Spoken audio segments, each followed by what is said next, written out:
Praise lord. దేవుడి నామకే మహిమ కలుగును గాక. ప్రభువైన యేసు క్రీస్తు నామములో నా శుభాభివందనాలండి. దేవుడు మిమ్మల్ని అందరినీ దీవించి ఆశీర్వదించును గాక. దేవుని దైవ కృప మీ అందరికీ తోడును గాక. మనం ఈరోజు దేవుని యొక్క పరిశుద్ధ గ్రంథం ఒక్క మాట మనం చదువుకొని దేవుడికి మనం ఈరోజు మాటలు విందాం.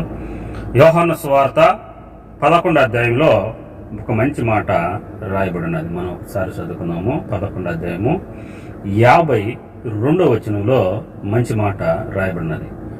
యేసు ఆ జనుల కొరకును మాత్రమే కాక చెదరిపోయిన దేవుని పిల్లలు ఏకముగా సమకూర్చుటకును సావనై ఉన్నానని ప్రవచించాను.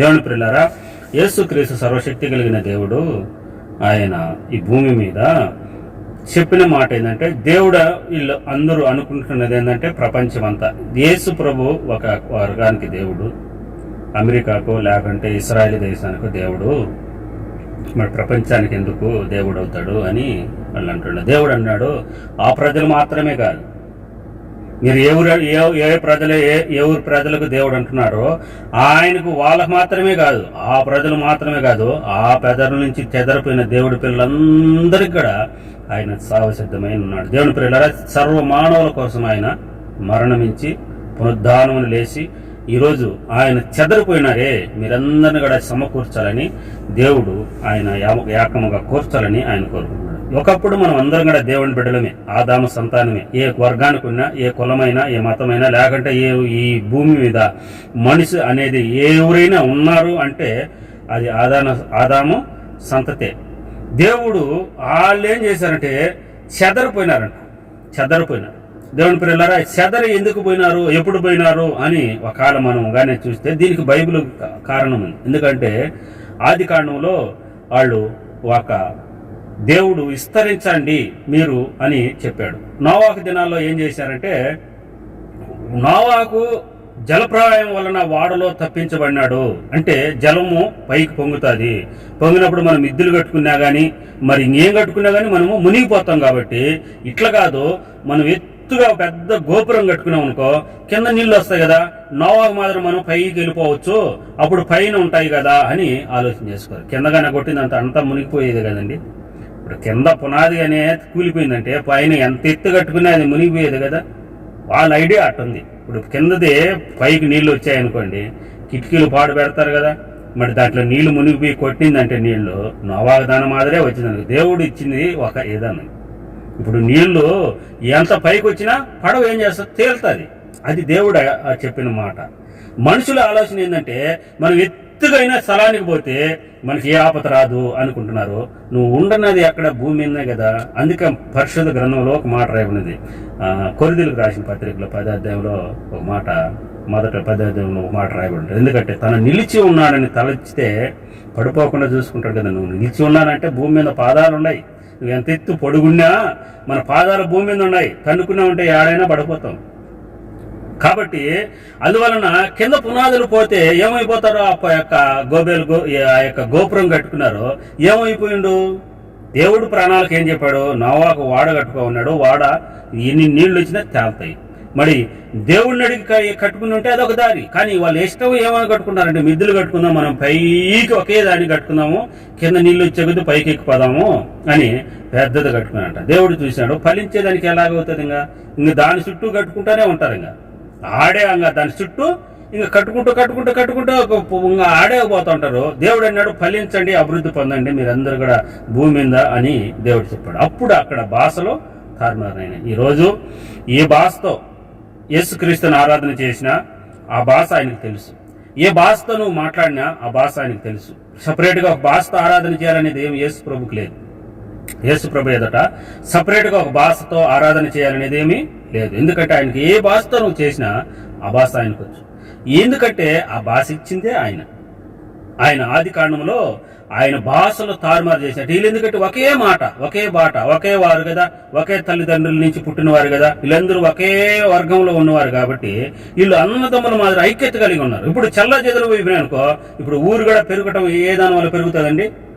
అన్నదమ్ములు అందరూ ఒకే ఇంట్లో ఉండారు అనుకో, ఆయన 10 ఇండ్లు ఉన్నా కానీ జనం ఏమో 100 మంది ఉంటారు, ఇండ్లేమో 10 ఇండ్లు ఉంటాయి. అప్పుడు చల్లా చెదలు అనుకో 100 ఇండ్లు అయిపోతాయి. అలాగా దేవుడు చెల్లాచెదరం చేసి భాషలు తారుమారు చేసి ఇప్పుడు చెదరిపోయినారంట. ఎవరు వీళ్ళందరూ అంటే దేవుని పిల్లలు. ఈ చెదరిపోయిన వారు దేవుడు ఉండగా ఈ దేవుడు అనే వారే మర్చిపోయినారు. ఎందుకంటే ఒక తరానికి మర్చిపోతారు కదండి. ఇప్పుడు పెద్దవాళ్ళు ఏదైనా చేస్తున్నారు, ఇప్పుడు మనం చేస్తున్నామా? చేయలేదు. వాళ్ళు నీతి నిజాయితీగా భక్తి అవన్నీ వాళ్ళు నడుచుకొని బ్రతికినారు. ఇప్పుడు మనం అది నడుచుతున్నామా? లేదు.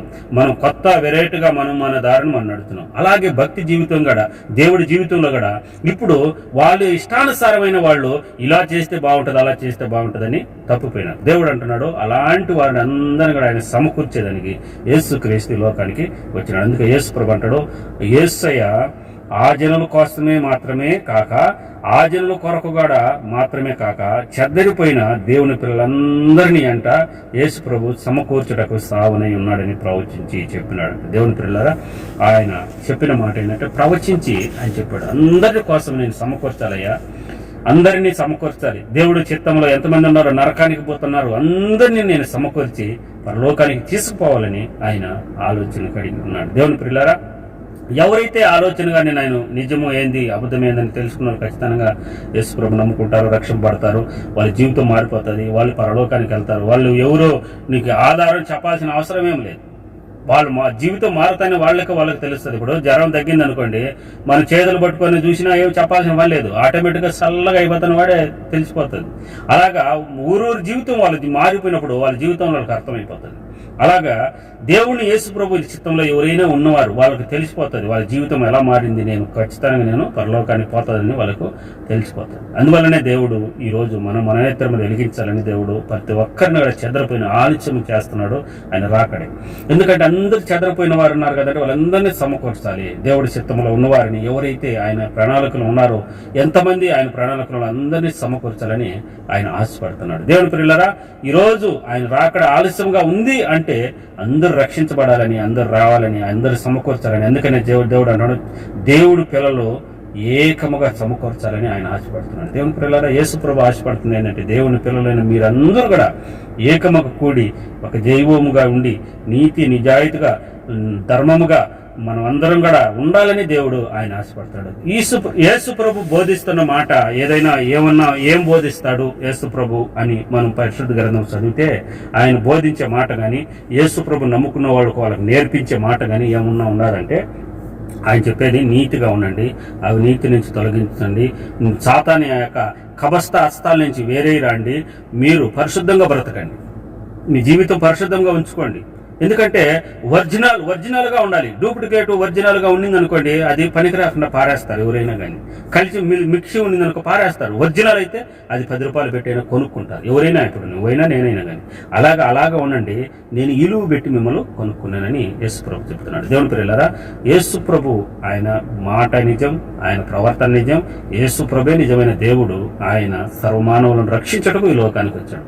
ఆధారం అనేది ఒకటి కావాలి. ఏదో ఒకటి మానవుడు రక్షణ లేక రావాలంటే ఏదో ఒక ఆధారం కావాలి. ఒక మనిషి సహాయం చేయాలంటే ఏదో ఒక మనిషి కావాలి.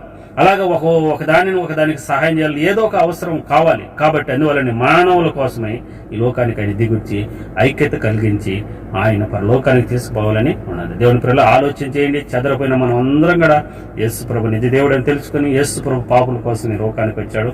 ఆయన చనిపోయి మరణించాడు. ఈ రోజు మనం చనిపోతున్నారే, ఆ యొక్క చనిపోయేదాన్ని ఆయన భరించి ఆయన మరణాన్ని మింగేసి ఆ మరణంలోంచి జీవంలోకి మనము దాటించి ఆయన వాక్యం చదివిస్తుంది. మరణంలోంచి జీవంలోనికి యేసు ప్రభు నమ్ముకున్న వాళ్ళు దాటుతున్నారు అని వాక్యం చదివిస్తున్నది.